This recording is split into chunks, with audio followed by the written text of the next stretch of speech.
Jake Morrison wiped the sweat from his forehead as his freight ship docked at Nexus Station. The massive space station hung in the void like a metal city, its lights blinking against the stars. Jake had been hauling cargo for 3 years now, moving supplies between colonies and trading posts. It was honest work, even if it did not pay much. The docking bay was busy with ships coming and going. Jake grabbed his data pad and headed toward the cargo office. He needed to pick up his next shipment and get moving. Time was money in the freight business. As he walked through the station's corridors, Jake noticed something strange. People were talking in hushed voices, and many kept looking toward the restricted military section. The air felt tense, like something big was happening. Jake stopped at Murphy's Bar, a popular spot for pilots and traders. The owner, Linda Hayes, was a friendly woman who always had the latest news. She was cleaning glasses behind the counter when Jake walked in. "Hey, Linda," Jake said, sitting on a stool. "What's got everyone so worked up today?" Linda looked around nervously before leaning closer. "You haven't heard? They're trying again." "Trying what again?" Jake asked. "The Shadow Bane," Linda whispered. "They're looking for another pilot." Jake had heard whispers about the Shadow Bane before, but he did not know much about it. "What's so special about this ship?" Linda sat down, her glass, and shook her head. "Jake, that's not just any ship. That's the most dangerous vessel in the galaxy. Been sitting in Dock 17 for over 50 years, and nobody can fly it." She poured Jake a drink and continued. "The ship was built by the Kethmori, an alien race that died out 300 years ago. Nobody knows how their technology works, but that ship has more firepower than an entire fleet. It's destroyed pirate armadas, won impossible battles, and changed the course of wars." Jake took a sip of his drink. "So why isn't anyone flying it now?" "Because it kills them," Linda said quietly. "The ship has some kind of artificial intelligence. It chooses its own pilot. Over the past 50 years, more than 200 people have tried to bond with it. Military heroes, psychic aliens, the best pilots in the galaxy. All of them either died or went completely insane." Jake felt a chill run down his spine. "What happens to them?" "Nobody knows for sure. The ones who survive never talk about it properly. They just mumble about voices and visions. One guy kept saying he saw every person the ship had ever killed. Another woman claimed the ship showed her the end of the universe." Before Jake could ask more questions, alarms started blaring throughout the station. A voice came over the speakers. "All personnel clear Dock 17. Code 7 in progress. This is not a drill." Linda grabbed Jake's arm. "They're trying again. Come on, let's go watch."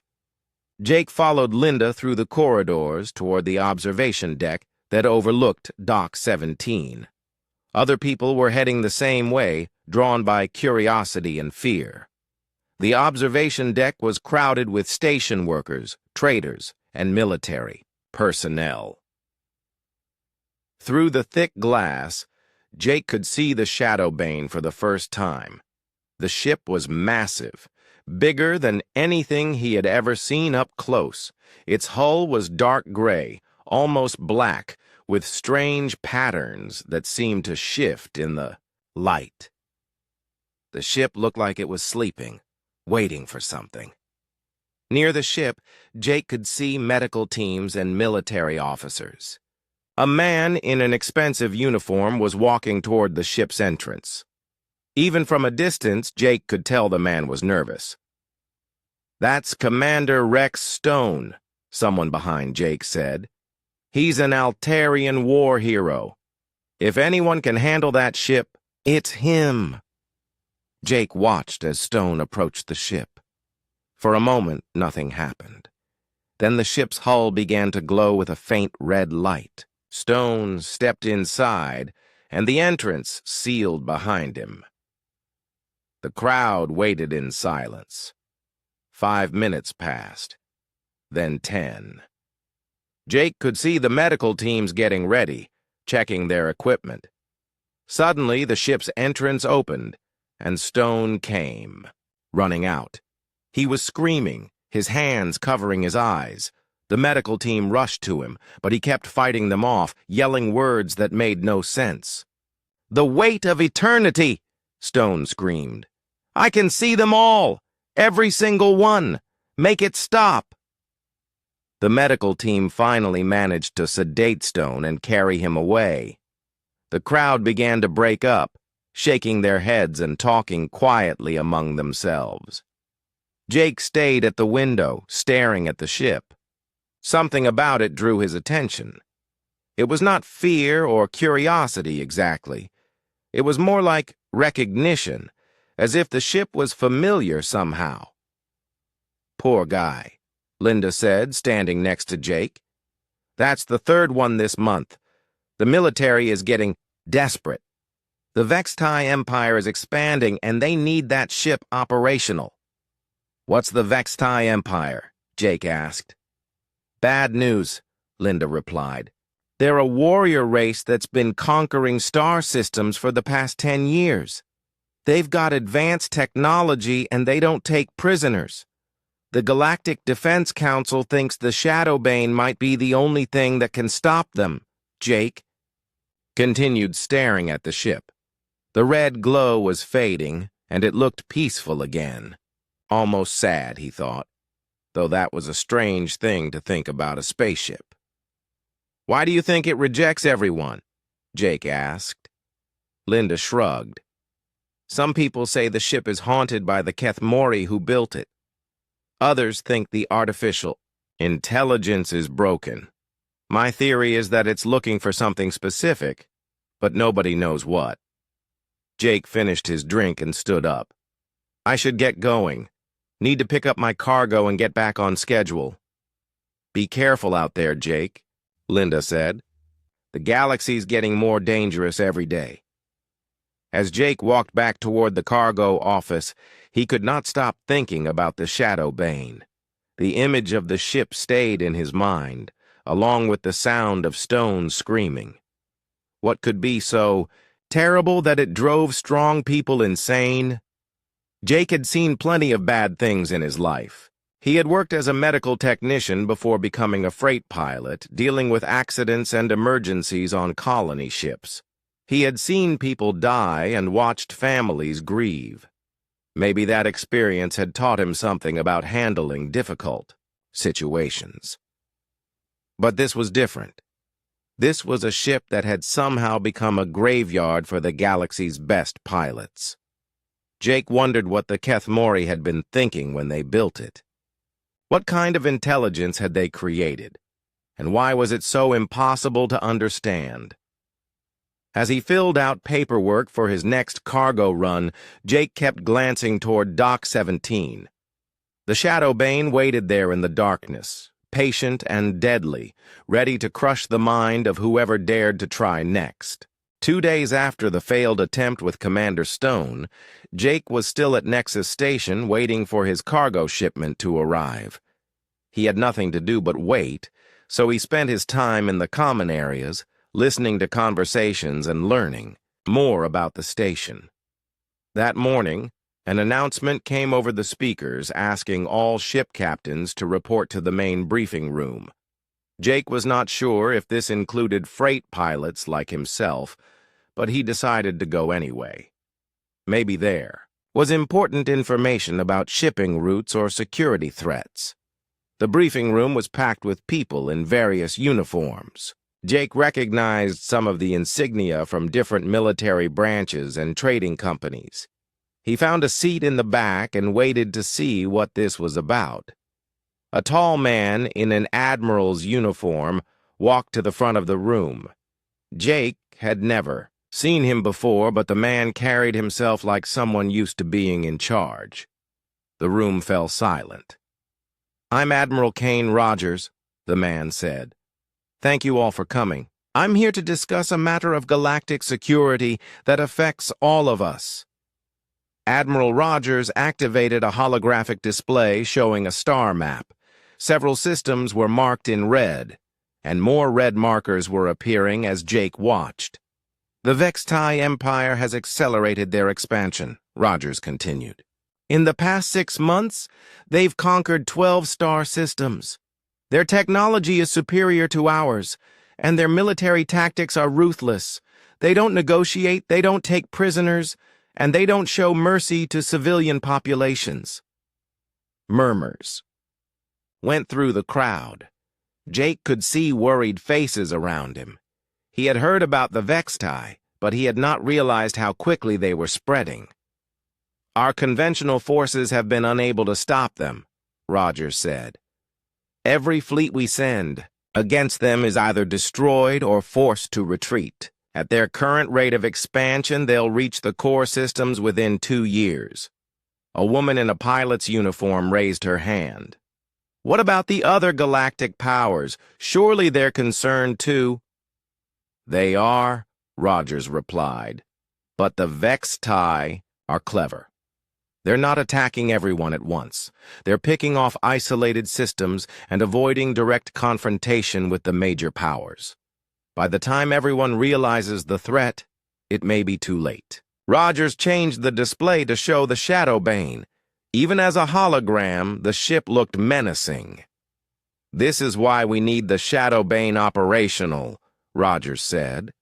According to historical records, this single ship has the firepower to match an entire battle fleet.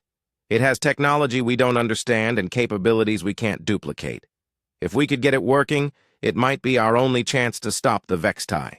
A gruff voice from the middle of the room spoke up. We've all heard about the failed attempts. How many more good people are you going to sacrifice to that thing? Rogers looked grim. I understand the concern. We've lost some excellent officers, trying to bond with the ship's artificial intelligence. But we're running out of options. Jake listened as Rogers explained more about the selection process. The ship's AI, which Rogers called the Wraith Protocol, seemed to test potential pilots in ways nobody understood.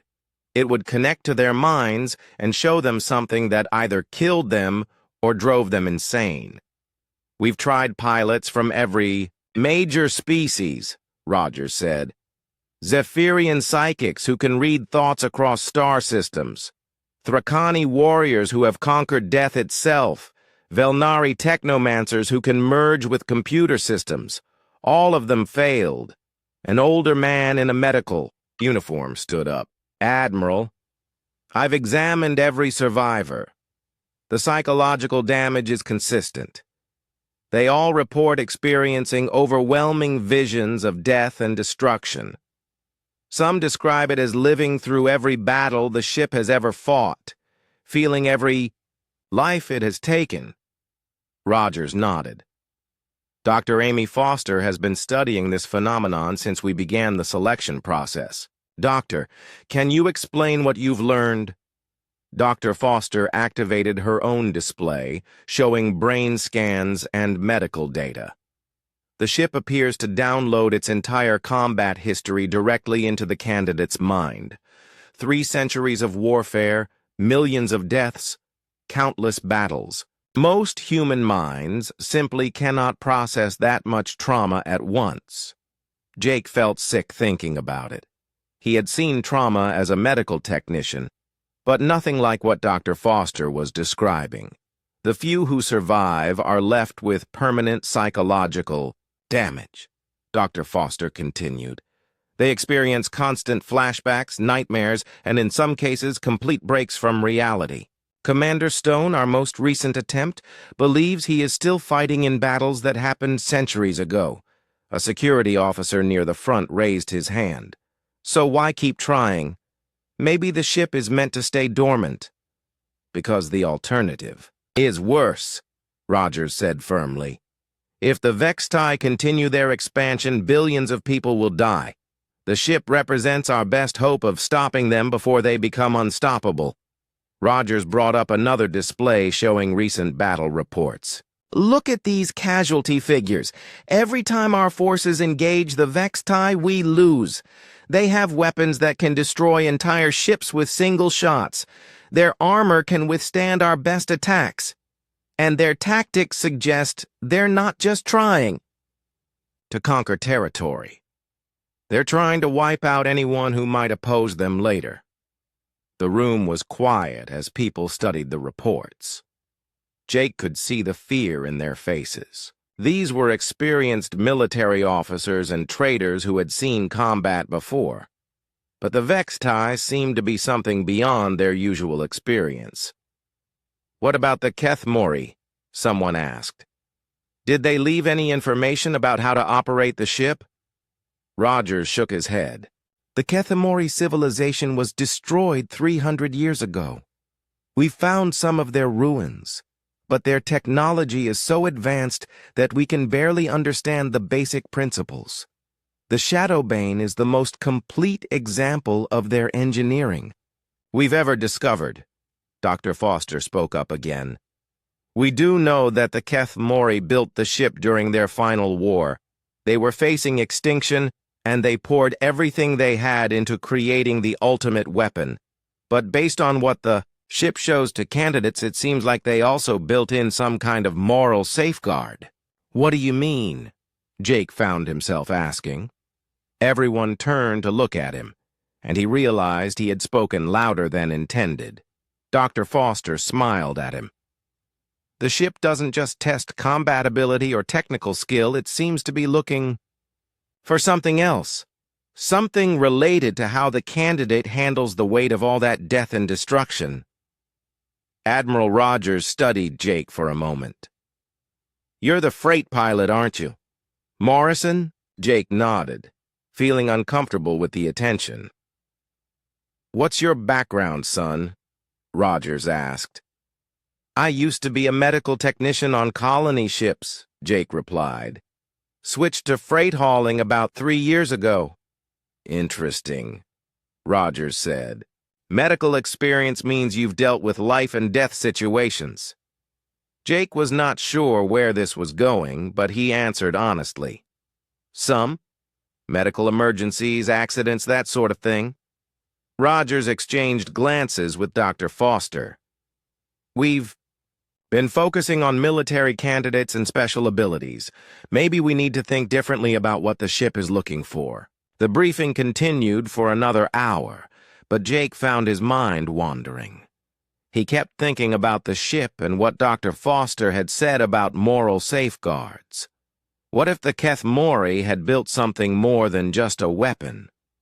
What if they had created a test to find someone worthy of wielding that much power? As people filed out of the briefing room, Jake stayed behind. He had questions, but he was not sure he wanted to know the answers. After the briefing, Jake could not stop thinking about the Shadowbane.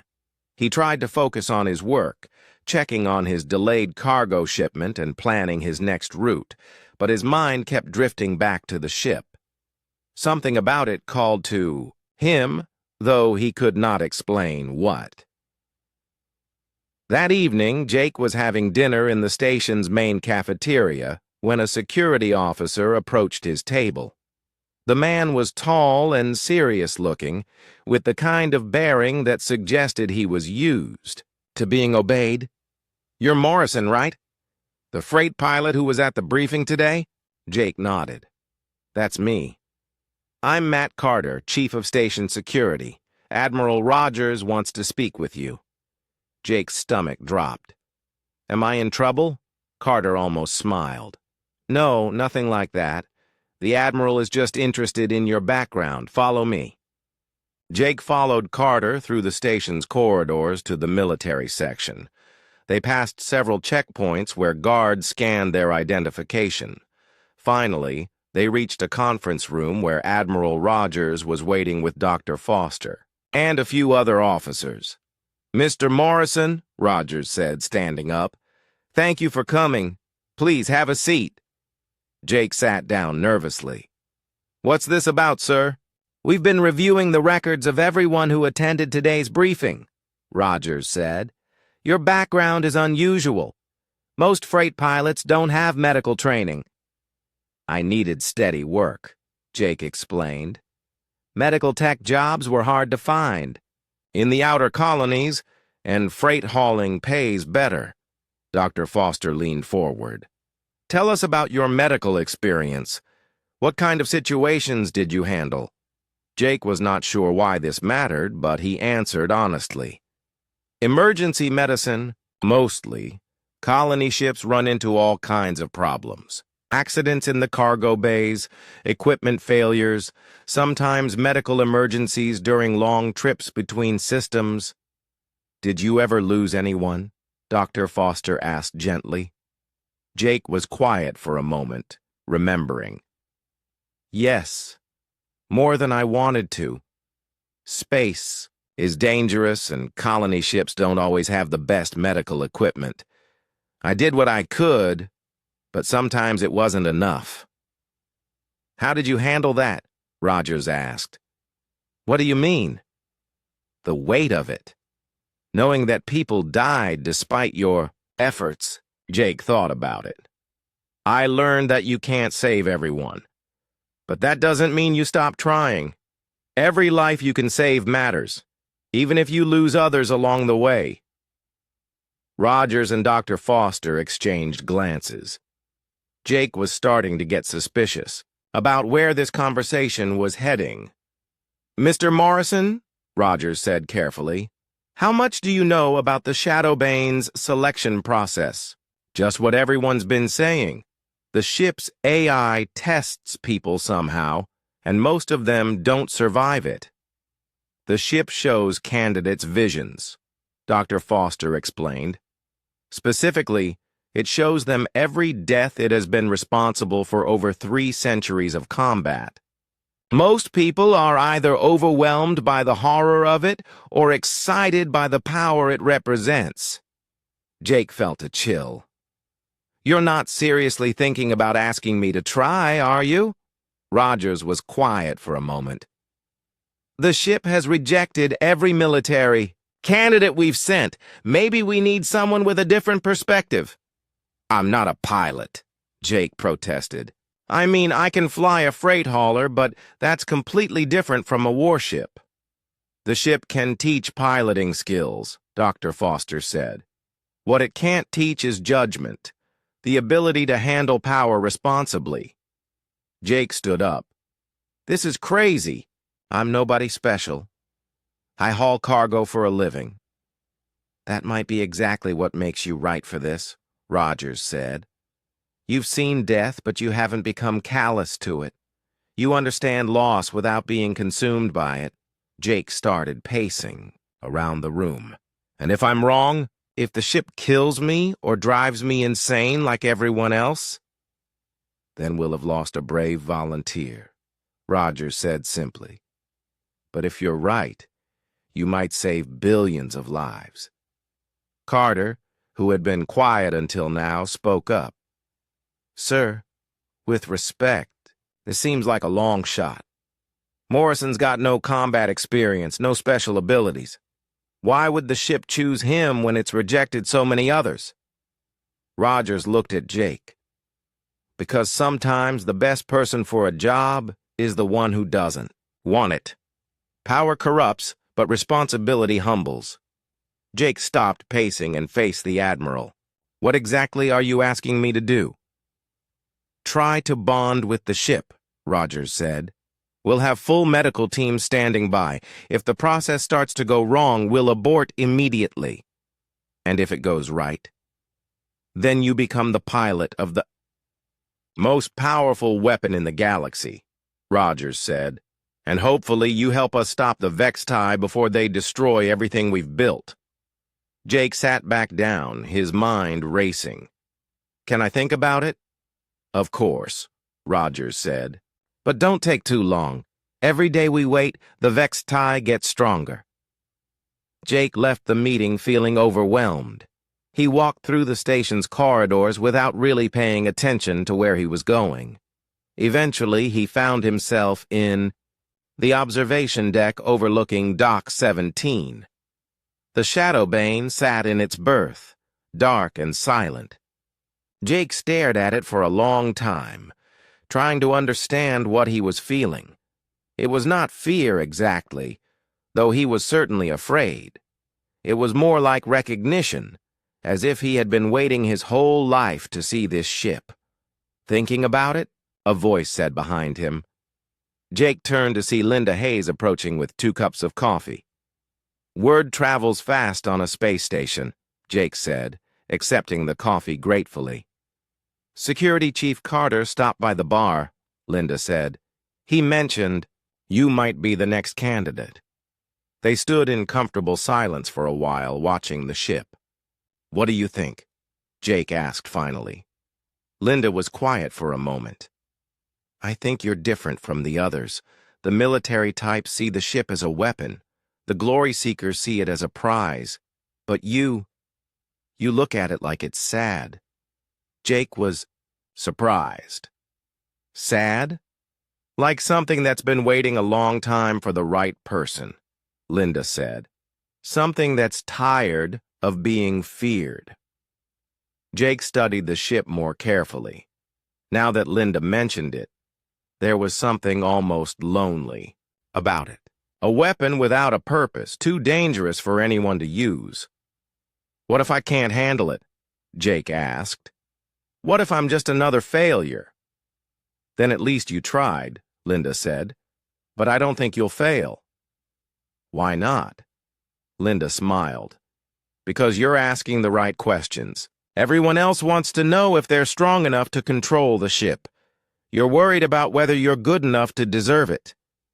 Jake finished his coffee and continued staring at the shadow bane. Tomorrow, he would give Admiral Rogers his answer. Tonight, he would try to figure out if he was brave enough to risk everything on the chance that he might be different from all the others who had tried and failed. Jake barely slept that night. He kept thinking about Admiral Rogers' offer and what it might mean. By morning, he had made his decision. He found Rogers in the command center and told him he would try. Within an hour, the medical team was setting up equipment around Dock 17. Dr. Foster attached monitoring devices to Jake's head and chest while explaining what they knew about the bonding process. "We'll be watching your vital signs constantly," she said. "If your brain activity becomes dangerous, we'll try to break the connection." Jake nodded, though he was not sure how they could break a connection they did not understand in the first place. Admiral Rogers placed a hand on Jake's shoulder. "Remember, if things get too intense, try to focus on why you're doing this. The ship seems to test moral character as much as mental strength." Jake walked toward the Shadowbane alone. As he got closer, he could see details that were not visible from the observation deck. The hull was covered in strange patterns that seemed to shift when he was not looking directly at them. The ship was beautiful in a dangerous way, like a sleeping predator. When Jake reached the entrance, nothing happened at first. He stood there for several minutes, wondering if the ship had already rejected him. Then, slowly, the hull began to glow with a soft blue light. The entrance hatch opened with a sound like a sigh. Jake took a deep breath and stepped inside. The interior of the ship was unlike anything he had ever seen. The corridors were wide and curved, with walls that seemed to be made of some kind of living metal. Soft light flowed through the walls themselves, creating an almost organic feeling. Jake walked forward, following what seemed like the natural path through the ship. He passed rooms filled with equipment he could not identify and corridors that led to areas beyond his sight. Everything was pristine, as if the ship had been built yesterday instead of centuries ago. Finally, Jake reached what appeared to be the bridge. It was a large circular room with a single chair in the center. The walls were covered with displays and controls, but everything was dark and inactive. As Jake approached the chair, the room began to light up. Displays flickered to life, showing star charts and sensor readings. The chair itself began to glow, with the same blue light he had seen outside. Jake sat down carefully. For a moment, nothing happened. Then he felt something touch his mind. It was not painful, but it was strange, like having someone else's thoughts mixed with his own. Jake tried to stay calm as the presence in his mind grew stronger. Then the visions began. Jake found himself standing on the bridge of the Shadowbane, but it was different. The ship was in the middle of a massive space battle. Through the view screen, he could see dozens of enemy ships firing on civilian transports. The Shadowbane moved through the battle like a dancer, its weapons precisely targeting the attackers while avoiding the innocent ships. But Jake could feel the weight of every shot the ship fired. He experienced the death of each enemy pilot as if he had killed them himself. The emotions were overwhelming, but somehow Jake managed to hold on. The visions continued, showing him battle after battle. The ship fighting pirates who had enslaved entire planets. The ship defending colonies from invasion. The ship making impossible choices between saving some lives and losing others. Through it all, Jake felt the presence in his mind watching his reactions. The ship's artificial intelligence testing him somehow. Then the visions changed. Instead of battles, Jake saw the final days of the Kethmori civilization. He watched as they poured their last resources into building the Shadowbane, knowing they would not live to see it used. They had created the ship not as a weapon of conquest, but as a guardian for future generations. The ship's AI spoke to him then, not in words but in pure thought. "You understand," it said. "The others saw only power or only horror. You see the burden." Jake tried to respond, but he was not sure how to communicate with something that existed in his mind. "I see the cost," he thought back. "Every life saved requires other lives to be risked. Every victory comes with a price. The Kethmori built me to find someone who could bear that knowledge," the AI continued. "Someone who would use my power not for glory, but for protection." The visions changed again. Now Jake saw possible futures. He saw himself commanding the Shadowbane in battles against the Vextai Empire. He watched as his decisions led to victory, but also to the deaths of thousands. The ship showed him the weight of command, the responsibility of wielding ultimate power. In one vision, Jake made the wrong choice and watched entire star systems burn. In another, he chose mercy and allowed the Vextai to escape, only to see them return stronger and kill millions more. "How do I know what the right choice is?" Jake asked the AI. "You do not," it replied. "That is why you are suitable." The others believed. They knew. "You understand that sometimes there are no right choices, only necessary ones." Jake felt the presence in his mind growing stronger, but it was not trying to overwhelm him. Instead, it was sharing itself with him. He could sense the ship's vast knowledge and capabilities, but also its loneliness. For 50 years it had waited for someone who could understand its purpose. "What do I call you?" Jake asked. The Kethmori called me Echo, the AI replied. "I am the echo of their dying civilization, their last hope for peace." Jake felt the bonding process completing.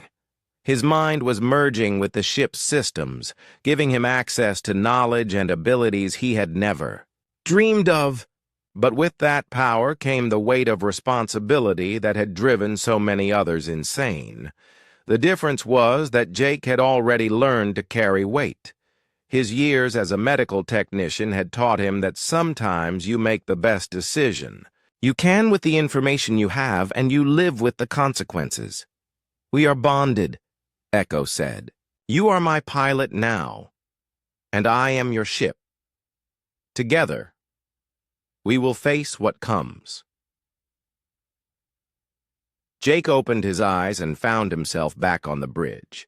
The room was fully active now, with displays showing the status of every system on the ship. He could feel Echo's presence in his mind, a constant companion but not an invader.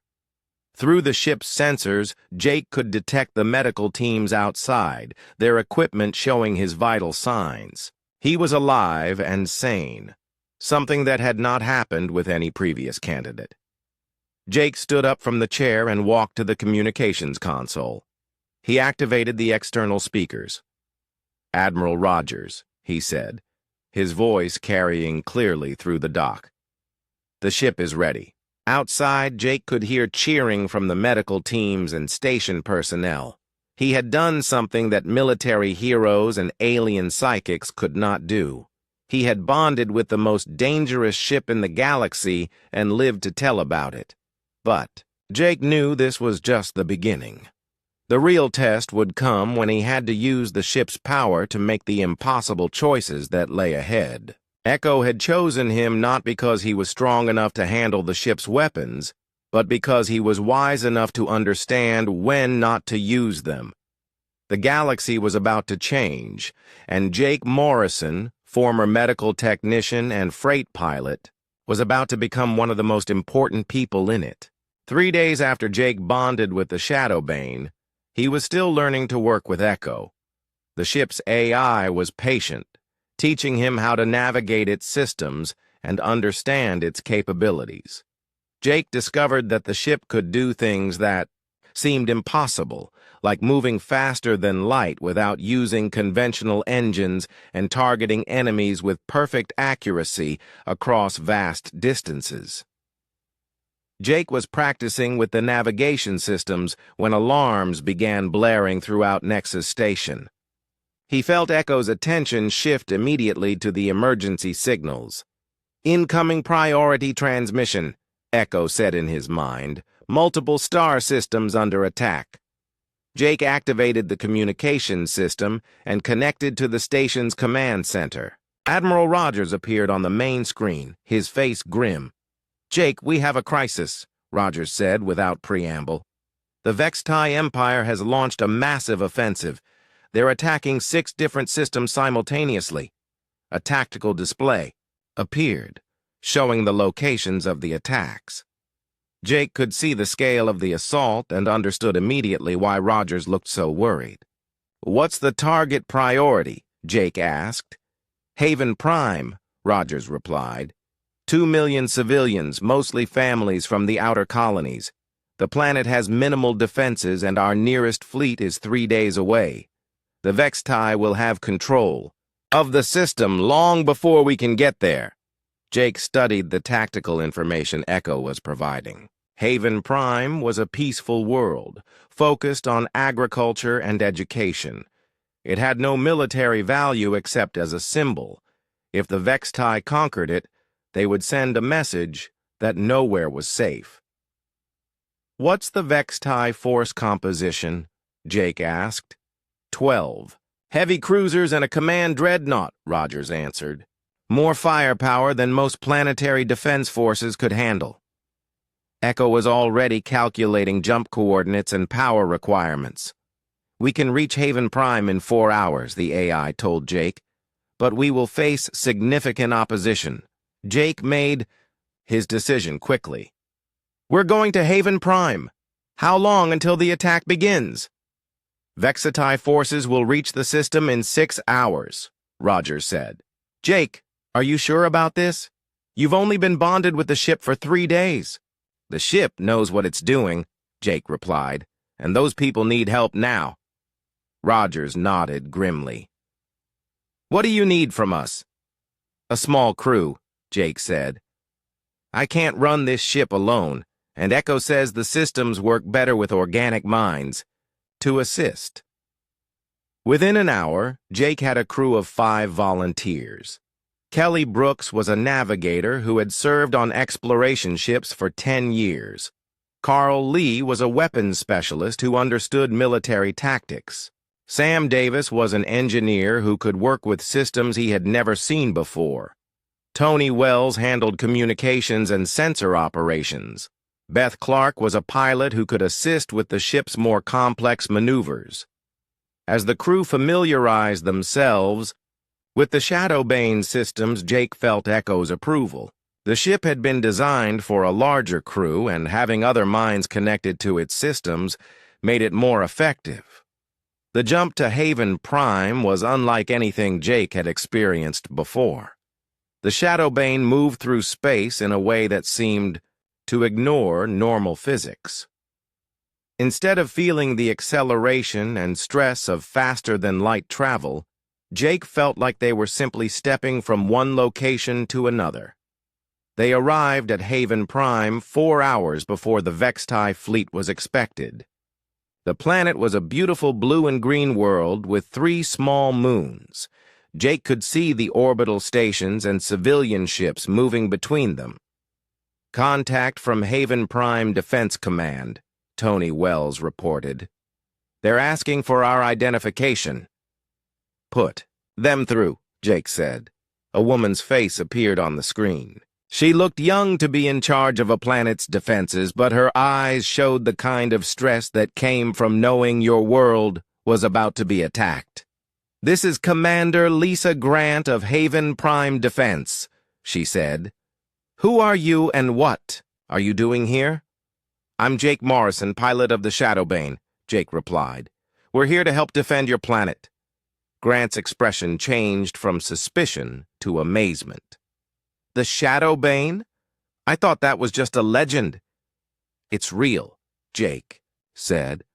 "And so is the Vextai fleet heading your way." "What are your defensive capabilities?" Grant looked embarrassed. 6 patrol boats and a cargo frigate we've converted for combat. We're not a military world, Captain Morrison. Most of our people are farmers and teachers." Jake studied the tactical situation. Echo was providing detailed analysis of the planet's orbital structures and the approach routes the Vextai would likely use. "We need to evacuate the orbital stations," Jake said. "Move everyone down to the planet's surface. The Vextai will target the stations first." "That will take hours," Grant protested. "We don't have enough transport ships." "We'll help," Jake said. "Echo, can we use our cargo transporters to move people?" "Yes," Echo replied. The ship was designed for humanitarian operations as well as combat. For the next 2 hours, the Shadowbane worked with Haven Prime's defense forces to evacuate the orbital stations. Jake was amazed at how efficiently Echo coordinated the operation, moving thousands of people to safety while maintaining watch for the approaching enemy. When the Vextai fleet finally arrived, Jake was ready for them. The enemy ships dropped out of faster-than-light travel at the edge of the system, exactly where Echo had predicted they would. 13 ships, including the massive command dreadnought that served as the fleet's flagship. "Incoming transmission from the Vextai fleet," Tony Wells reported. "Let's hear it," Jake said. The face that appeared on the screen was clearly alien, with pale skin and dark eyes that seemed to reflect no light.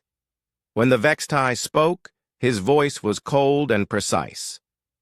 "I am Admiral Vexkai Thorn of the Vextai Imperial Fleet," he said.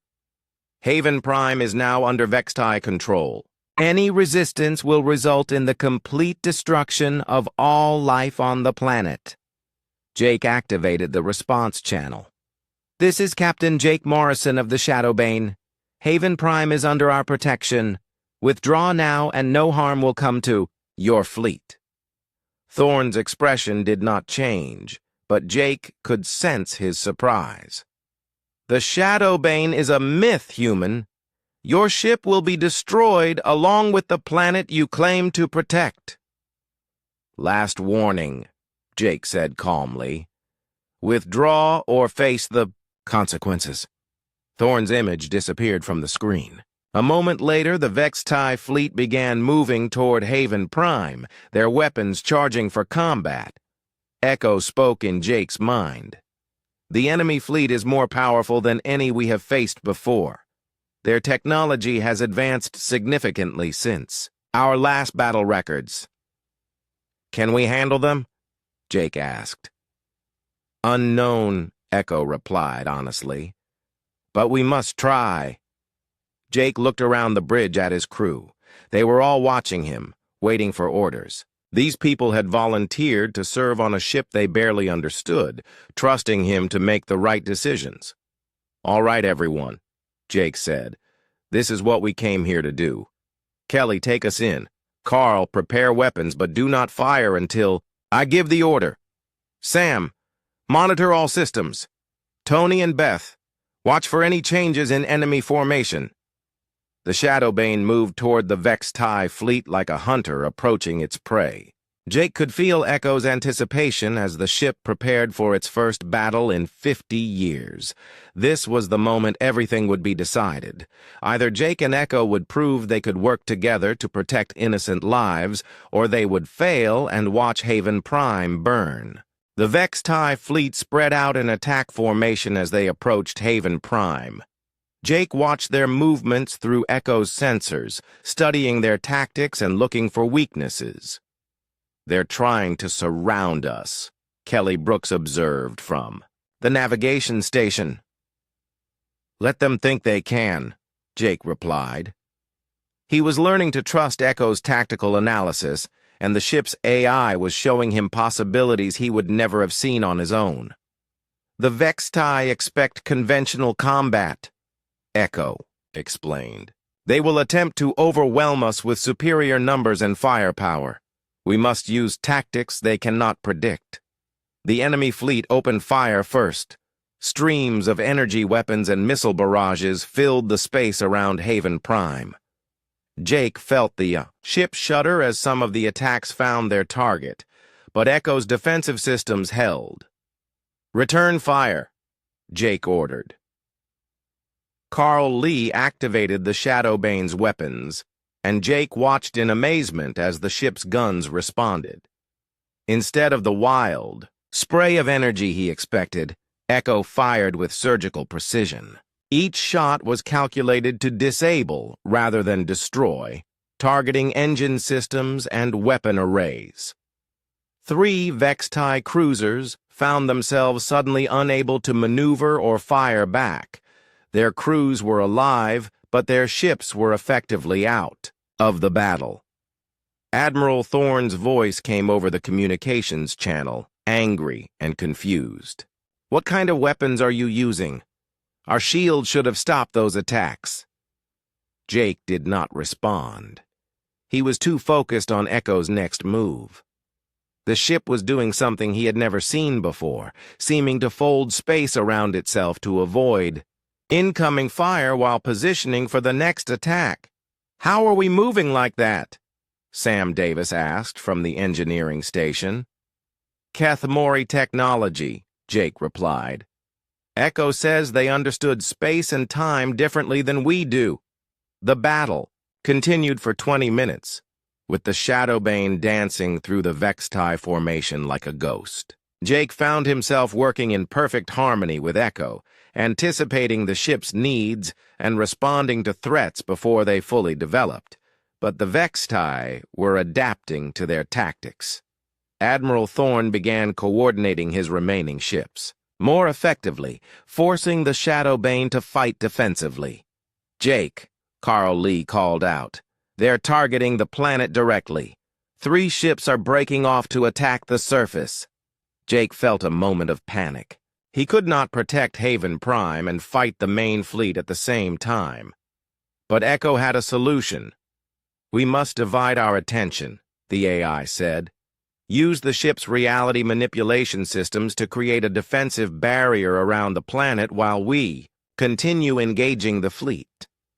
Jake had never used the reality manipulation systems before, but Echo guided him through the process.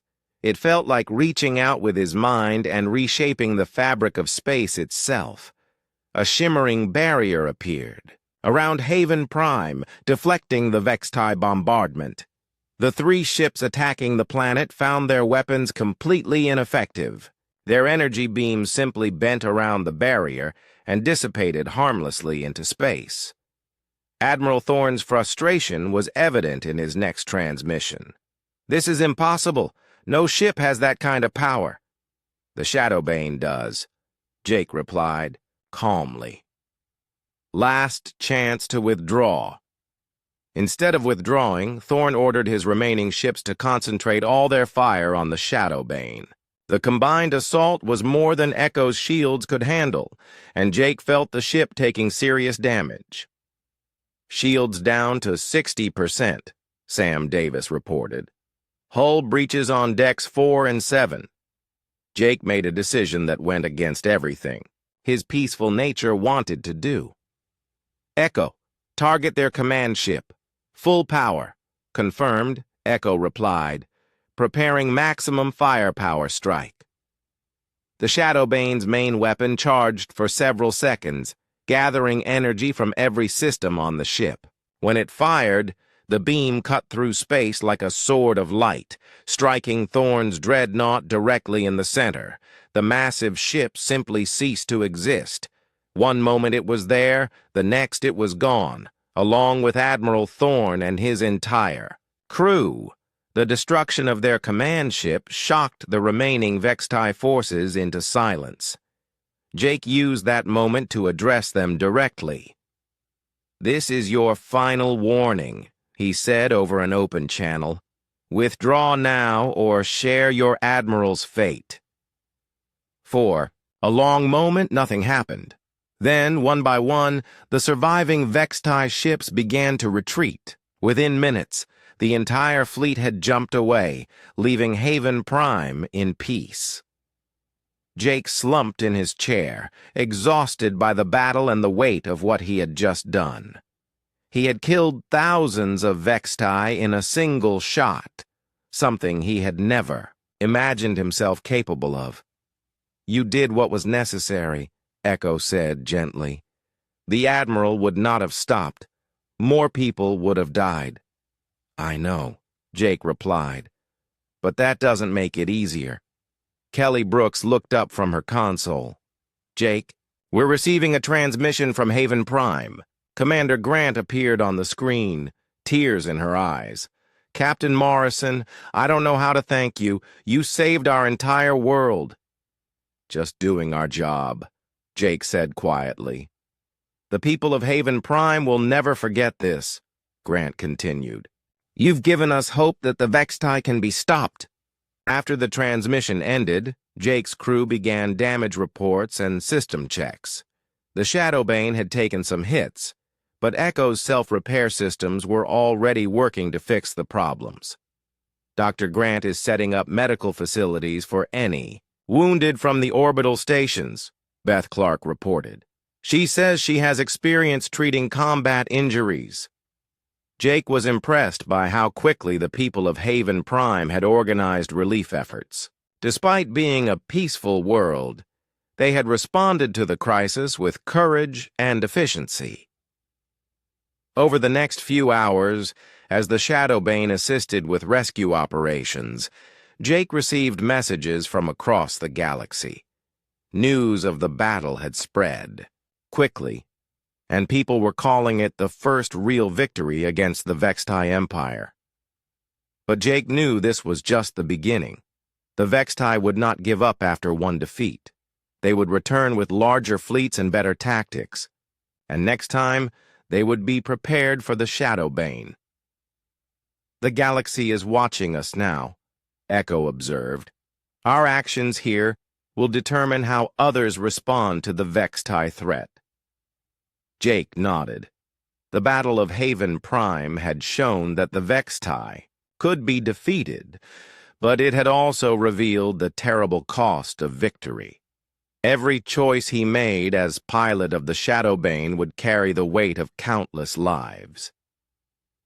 As they prepared to leave Haven Prime, Jake looked back at the peaceful blue and green world they had protected.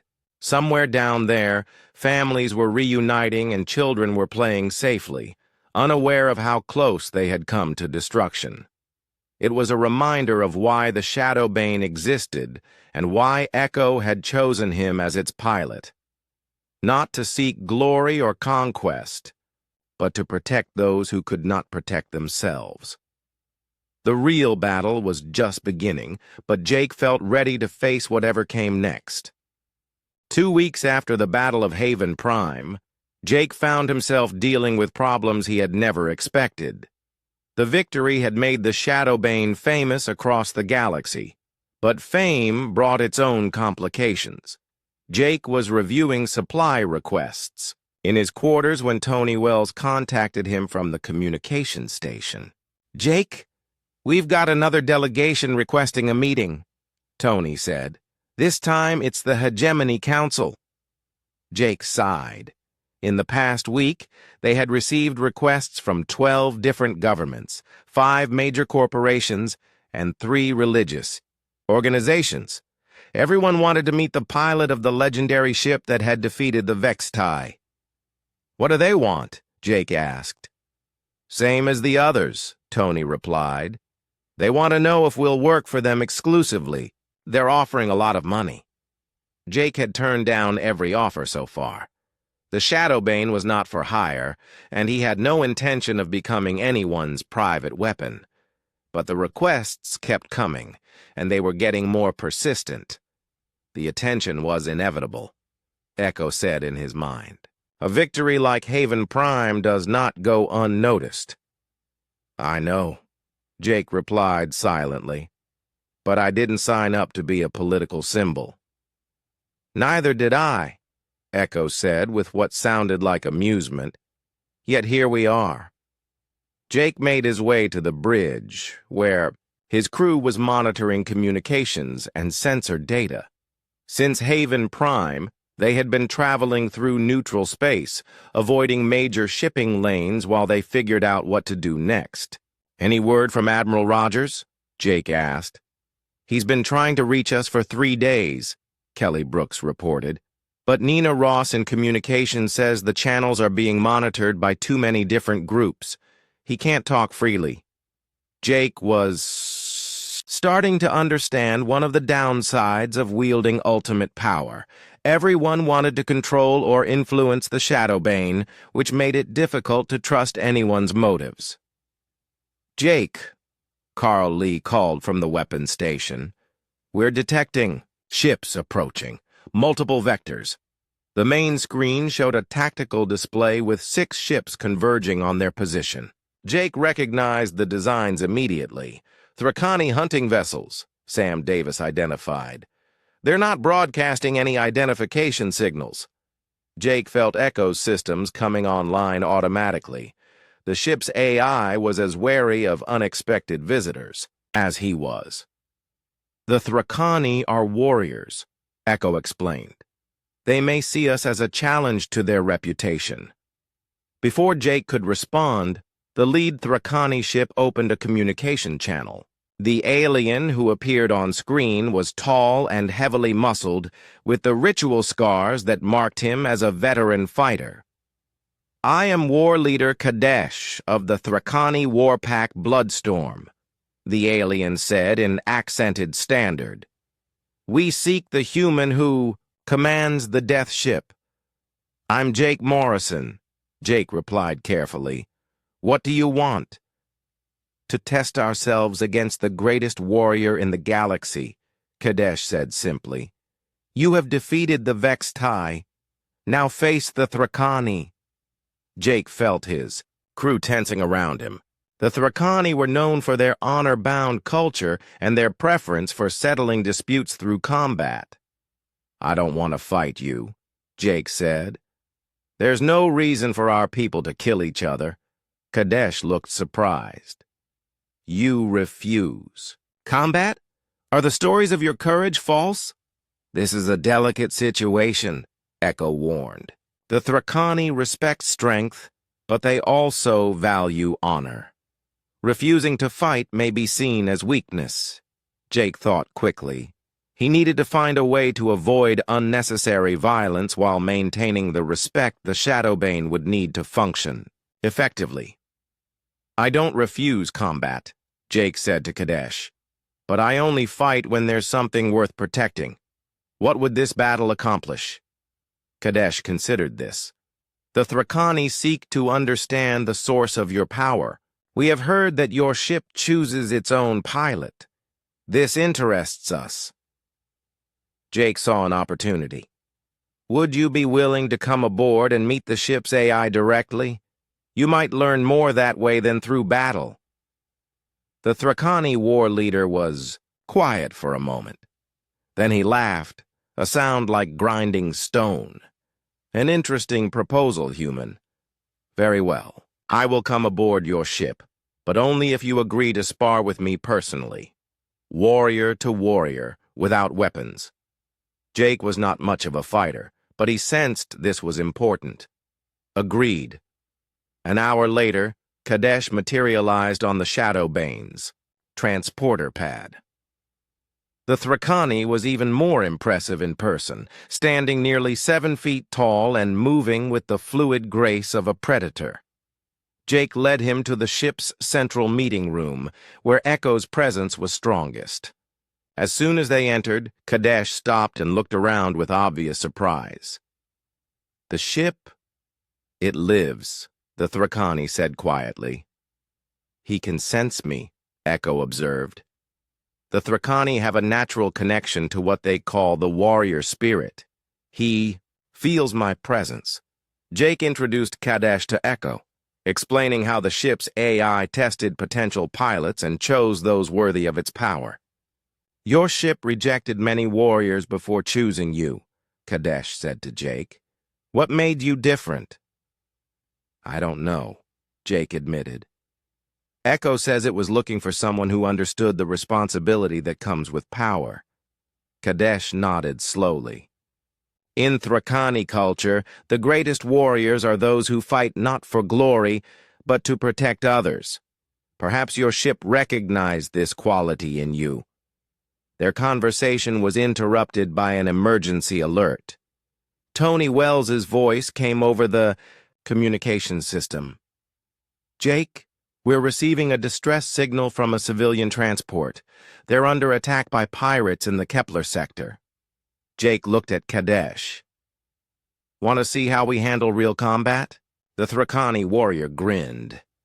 "Lead the way, human." The jump to the Kepler sector took only minutes. When they arrived, Jake could see a civilian transport surrounded by 3 pirate vessels. The transport's shields were failing, and it would not last much longer. "Standard pirate tactics," Carl Lee reported. "They're trying to disable the transport so they can board and take prisoners for the slave markets." Jake felt anger building inside him.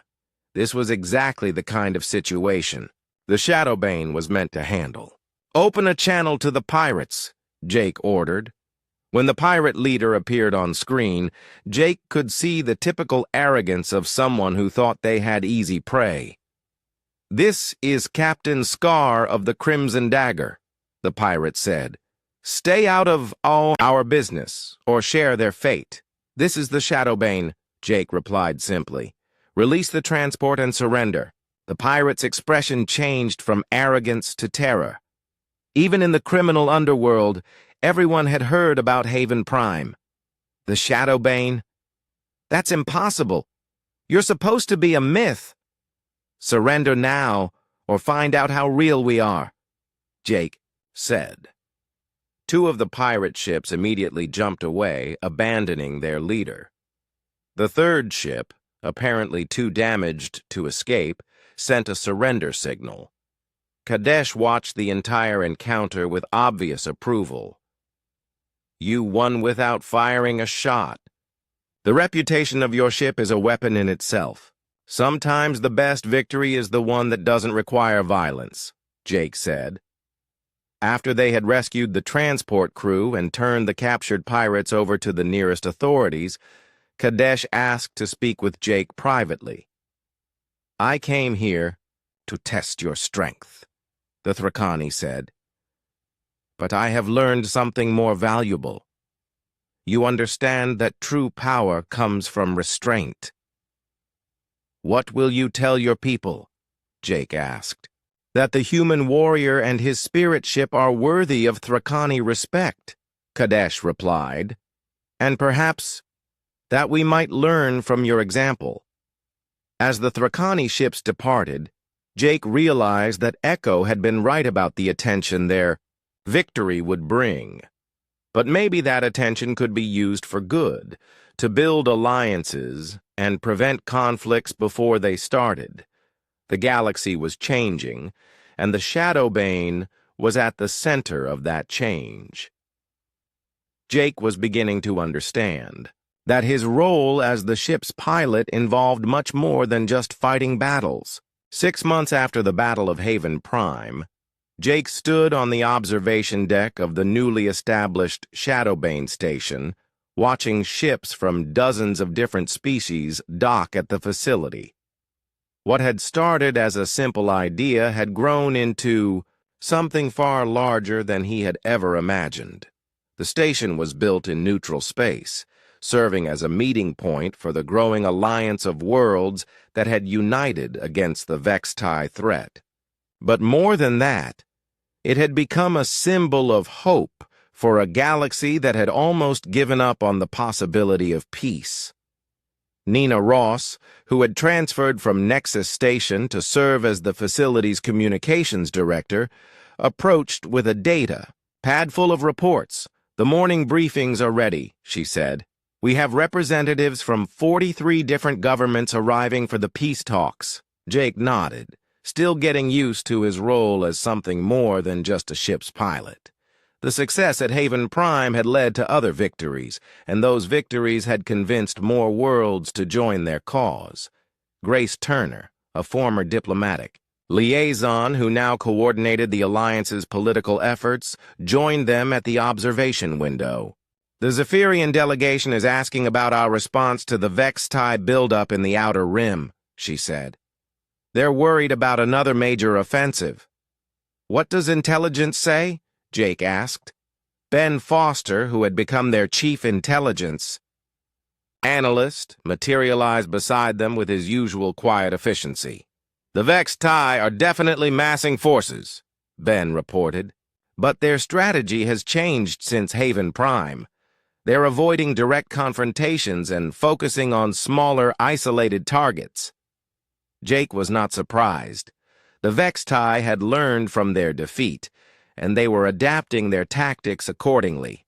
They fear us now, Echo observed in his mind.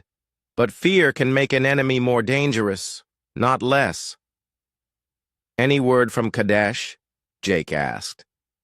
The Thrakani fleet is patrolling the Centauri sector, Grace replied. They've convinced 3 more warrior cultures to join the Alliance. Kadesh says he's never seen anything like it. Jake smiled at that. The Thrakani war leader had become one of their most valuable allies, using his influence to bring other martial societies into the coalition. It turned out that many warrior cultures respected the Shadowbane's approach to combat. What about the civilian relief efforts? Jake asked. Ben consulted his datapad. Dr. Lisa Grant's medical ships have reached 4 more refugee camps. The Vextai may be avoiding us militarily, but they're still displacing millions of people. That was the hidden cost of their success. While the Alliance had stopped the Vextai's rapid expansion, the Empire was taking out its frustration on civilian populations. Entire worlds were being abandoned as people fled ahead of Vextai raids. Jake made his way to the station's command center, where Admiral Rogers was coordinating fleet movements with commanders from across the galaxy. The older man looked up as Jake approached. How are the ships holding up? Jake asked. Better than expected, Rogers replied. Having the Shadowbane as a mobile command center has changed everything. We can respond to threats faster than ever before. It was true.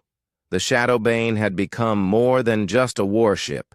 Its advanced sensors and communication systems allowed it to coordinate the activities of hundreds of other vessels across multiple star systems. But Jake knew there was a problem they were all avoiding talking about. Echo had been honest with him from the beginning about the ship's condition. "The Kethamori technology is failing," Echo said quietly.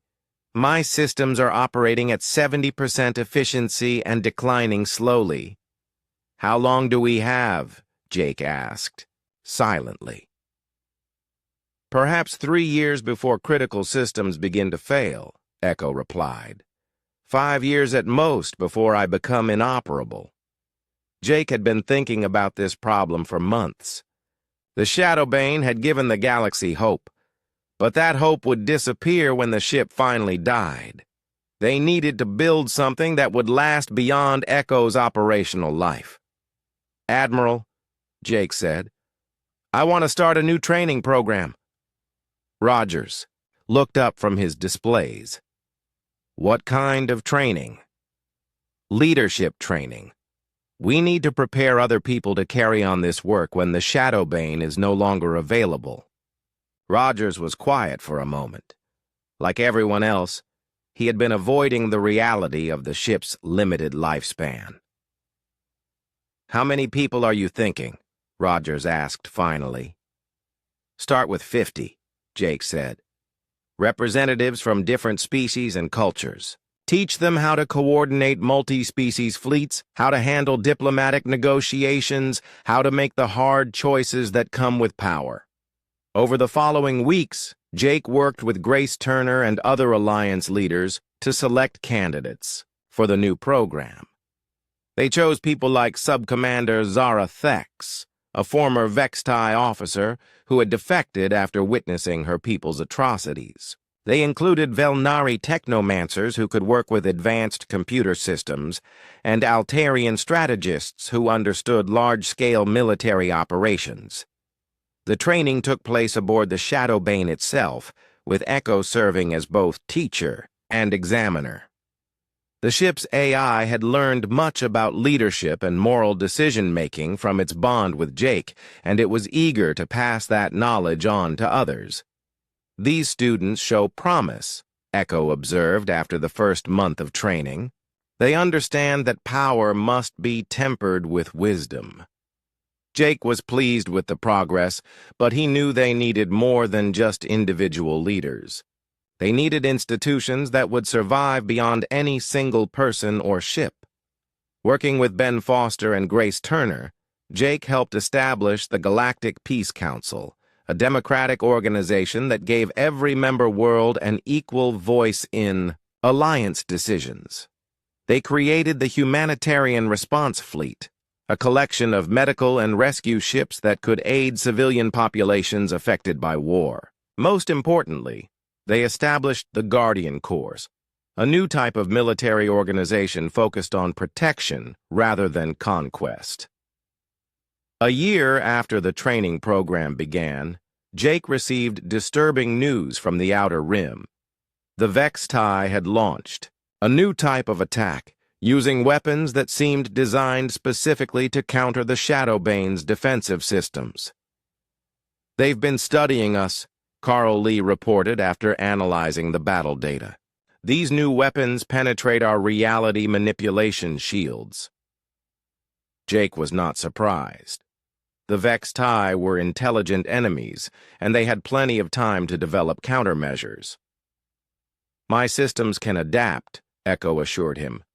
"But each adaptation requires more energy and creates more strain on failing components."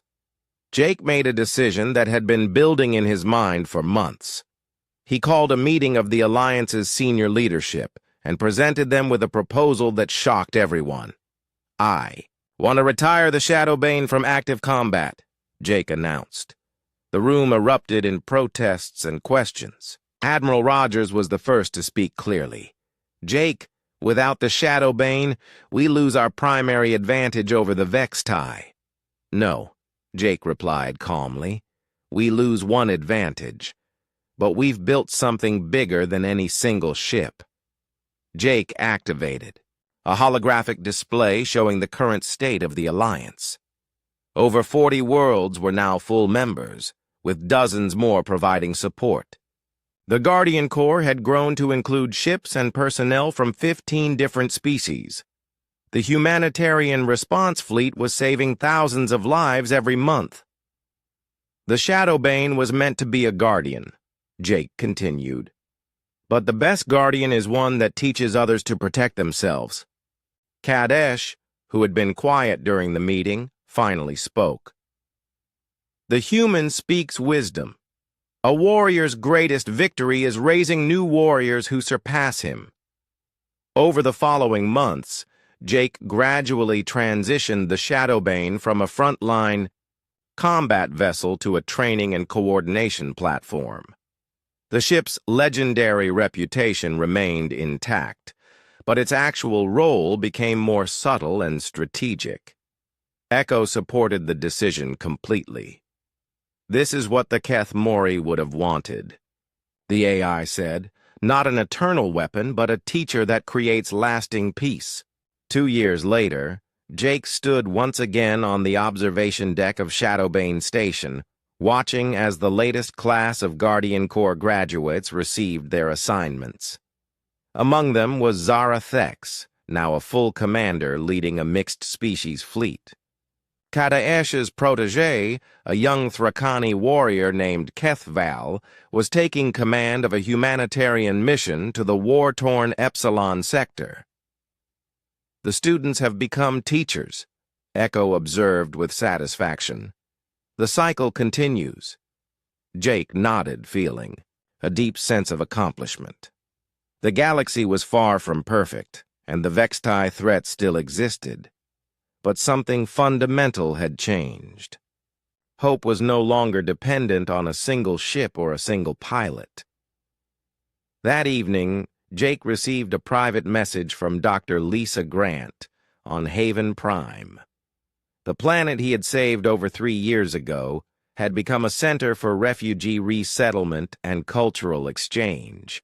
Grant's message included a video from a ceremony honoring the anniversary of the battle that had saved their world.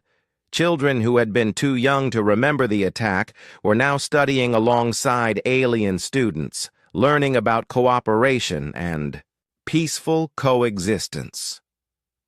Adults who had witnessed the Shadowbane's intervention were teaching their children that sometimes, when things seem hopeless, help can come from the most unexpected places. As Jake watched the ceremony, he realized that this was the real victory, not the military defeat of the Vextai, but the creation of a galaxy where different species could work together toward common goals.